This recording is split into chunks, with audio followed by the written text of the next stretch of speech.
weligaa ma maqashay wax la yiraahdo Muqdisho effect waxaan filayaa in aadan weligaa hore u maqal sax haddaba saaxiibayaal soo dhawaada iina ogolaada in aan dib idinku cesho Muqdisho ila soo raaca diyaaradan aan ku dalxiisna dalkeena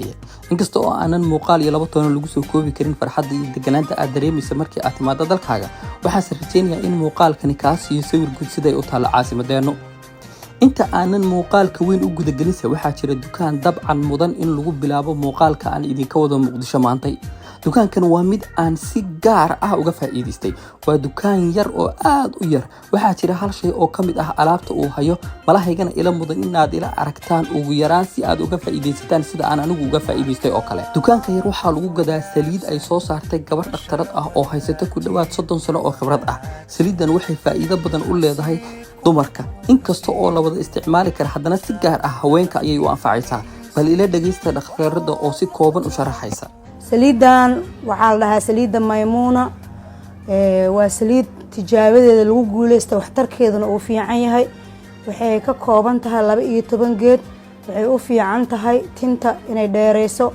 inay madoobayso inay jilciso waxay biisaa parasitka oo madaxa salkiisa ku yaalo sida cambaarta iyo cuncunka iyo wixii lamid ah agoolka ay baabisaa madax xanuunka way u fiican tahay anaga nafteena ku tijaabina marka hore wax aan anaga aan soo tijaabinin ma ganacsigeeno waxaan u damaanad qaadaynaa saliidaas inay noqon doonto si qofkii isticmaalo oo macnaheedu wax uu ka faa'iido waxaan kalsooni buuxda ku qabaa oo aan idinka hubaa in saliidani si fiican ku anfici doonto waxaad ka dalban kartaa nambarka shaashadan saaran waxaa kaloo xusid mudan in dukaankan toobinka lagu sameeyo sidoo kalena waxaan ku soo arkay xawaaji cajiib ah oo aad u macaan oo dabcan asna aad ka dalban kartaa nambarkan tijaabi ilana soo wadaag natiijada saaxiibayaal ka soo tag oo dib inoogu celi dalxiiskeenii Muqdisho marka aad ka soo degto garoonka caasimadda ugu horeyn kuleel zaa'id ah ayaad dareemaysaa malahayga mukiifba ma leh ayaan filayaa inkasta oo aad loo dadaalaya haddana waxaa jira in yar oo isku dhaxyaaca gaar ahaan meelaha boorsooyinka laga qaato magaalada markaa soo gasho waxaa ku bilaabanaya dareen dhinacyo badan leh haddii markaagii koowaad ay ku tahay wuxuun cabsi ah ayaa kugu jiraysa markaad maalmo joogto waxaad isweydiin doontaa malaha Muqdishadani ma ahan taan maqli jiray hala yaabin waxa kugu dhacay waa waxa aan anigu u baxshay Muqdisho effect macnaha waxaad dareemaysaa farxad badan cabsidii iyo shartii aad maqli jirtay ma jiraan waxaad arkaysaa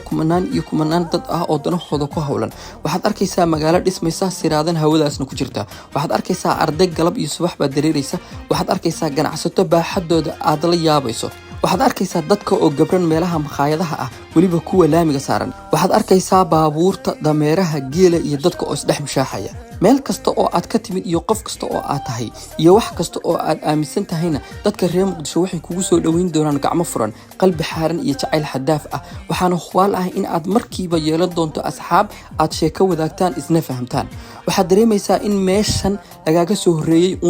ee aan laga xigin waxaad isweydiin doontaa in aad joogto Muqdishadii aad maqli jirtay in kale sidii qof riyoonayo oo kale ayaa laga yaabaa in aad isqanjaruufato si aad u xaqiijiso in sidani runta tahay oo aadan riyoonaynin xasil waa run Muqdisho ayaa joogtaa riyana ma ahan waxaas aad dareemayso dad badan ayaa hortaa soo dareemay aniguna waxaan u baxshay Muqdisho effect waa saameyn dhanka qalbiga ah oo magaaladani la gaar tahay intaas kadib waxaa ku bilaabanaysa in aad aado meelaha lagu dalxiiso sida Lido Jaziro masjidka Cali Jimcaale iyo meelo kale oo dadka reer Muqdisho dalxiis u tagaan magaaladan inta aad dhex marayso waxaad ku arki doontaa waxyaabo badan oo aad la yaabto iyo waxyaabo badan oo aad jeclaysato marka aad u baxdo suuqyada iyo laamiyada waxaad arkaysaa baabuur qanaxyo ah oo aad isleedahay talow armu darawalku ka soo dhaca waxaad arkaysaa ganacsiyo yaryar iyo kuwo waaweyn waxaad arkaysaa dadka oo kala adeeganaya iyo suuqa oo kala socda waxaad arkaysaa gaadiidka gobolada u baxa oo la rarayo iyo magaalo aad marnaba sinaba u suuraysateen ilaa aad ka timaado horta aan ku su'aalay weliga ma raacday ina tare ama xataa gaari kale oo gobol u baxaya bal wax nooga sheeg safarkaagii kuugu xasuusta badnaa inta aad joogto Muqdisho ha isku wadanin gaari caadi iska dhig oo luge haddii aad meel fog u socoto raac bajaaj waayo meelo badan waxaa yaala checkpointiyo waxaana lagu weydiinayaa ID card mararka qaarna laaluus ayaaba laga qaadayaa waxaana dhacday in waqti badan uu kaaga dhumo laymanka dhaadheer ee baaritaanada meelaha sida gaarka ii taabtay ee aan soo arkay waxaa ka mid ah Stadium Muqdisho